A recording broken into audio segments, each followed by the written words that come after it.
All right, welcome to The Explainer. Today, we are diving into something, well, something pretty wild. It's a document called the Galactic Chronicle of Dakota Frandsen, and honestly, it reads less like a biography and more like a sci-fi blockbuster. We're talking paranormal investigations, alleged alien contact, and a personal history that just seems to break all the rules. So, the big question, right? Who is Dakota Frandsen? Well, the Chronicle lists several aliases for him, but get this, one of them is intergalactic gigolo. Yeah, you heard that right.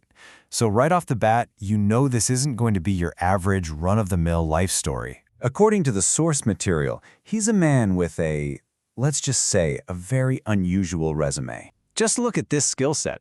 I mean, it is all over the place, but in a fascinating way. You've got your more conventional stuff, forensic and police procedural knowledge, weapons and martial arts training. But then it takes a sharp turn. He's also got expertise in spiritual practices. He's an ordained minister and an exorcist. Plus, throw in knowledge of AI applications and a reported IQ of 127. It paints this picture of a really complex individual. Someone who's prepared for, well, just about anything. But the Chronicle suggests his story actually began way before he picked up any of these skills. It suggests that his entire life has been just one long series of strange events. And these skills, they weren't just for fun.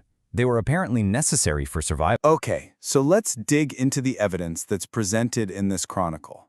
Because it doesn't just frame these as random, weird things that happened. No, it views his life as a series of paranormal data points, a pattern that's supposed to lead somewhere. And this pattern of just unexplained stuff, it starts super early. At 2 years old, he reportedly predicts his sister's existence before anyone even knew his mom was pregnant. Then at age 3, he survives a stabbing and has this bizarre memory of a dragon man. Fast forward to age 6, he's the subject of a potential alien abduction. And then at 9, he sees an apparition at the old Idaho State Penitentiary. So the Chronicle is documenting a really clear pattern here. But there's one event that stands out as like the keystone of this whole mystery. And that event happened in August of 2002. So what exactly went down? At 6 years old, Dakota becomes the center of this really baffling disappearance and then reappearance. Dakota's account of that night is incredibly detailed and, frankly, cinematic. First, the taking. He says strange things came into his room and just pulled him up through the roof. Then, the examination. He's on a doctor's table in what he calls a big room in the sky. But then comes the rescue. Some friendly people show up, they intervene, and they even show him outer space.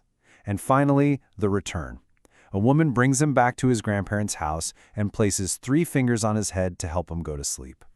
It's a lot to take in. Now, this is where it gets really, really interesting, because you're not just dealing with one person's memory. You've got 3 different perspectives on this one single night. On one hand, you have Dakota's testimony, taken by what he calls Greys, rescued by Nordics, literally flown through the sky. Then you have his grandparents' account. They just find him sound asleep in their locked house with absolutely no memory of how he got there. And then the third piece of the puzzle, a report filed with NUFOC, the National UFO Reporting Center, by eyewitnesses who saw a UFO with rotating lights in the very same area on the very same night. How do you explain that? So, what in the world connects all of these things? You've got a childhood prediction, this violent encounter, and a full-blown alien abduction story. Are they all just separate, weird events? Well, the Chronicle says no. It proposes a single, pretty extraordinary explanation that tries to reframe everything. And that brings us to the Elaryon revelation. This is the Chronicle's central thesis, right? This is the key that supposedly unlocks the whole mystery. So, according to the source, what we're looking at here is a being named Elaryon Teunita. And who is he? He's described as an extraterrestrial renegade from the Alcyone star system who defected to something called the Galactic Federation of Worlds. And he is the incarnation of Dakota Frandsen. So the claim is Dakota isn't just a human from Idaho. He's the physical vessel for this alien entity. So, here's the crucial point. The Chronicle is basically saying these are 2 lives, but one being. You've got Dakota Frandsen, Terran human, paranormal investigator, And then you have Elaryon Teunita, a Taal Shiar ET, a field medic for the Galactic Federation of Worlds. And the connection? All of Dakota's weird psychic abilities and strange encounters, they're supposedly leakage from his original identity as Elaryon, who lived this whole other life as a spy and scientist. All right, so let's shift gears and focus on Elaryon's backstory for a minute, because this narrative that the Chronicle is building, well, it spans worlds and decades. So Elaryon's life story, as it's told, is just epic. It starts in the late 1920s when he's deployed to Earth as a spy to infiltrate the Third Reich. Then, at some point, he has this major turning point. He decapitates a royal from a race called the Siakar to save some children, and that marks his defection.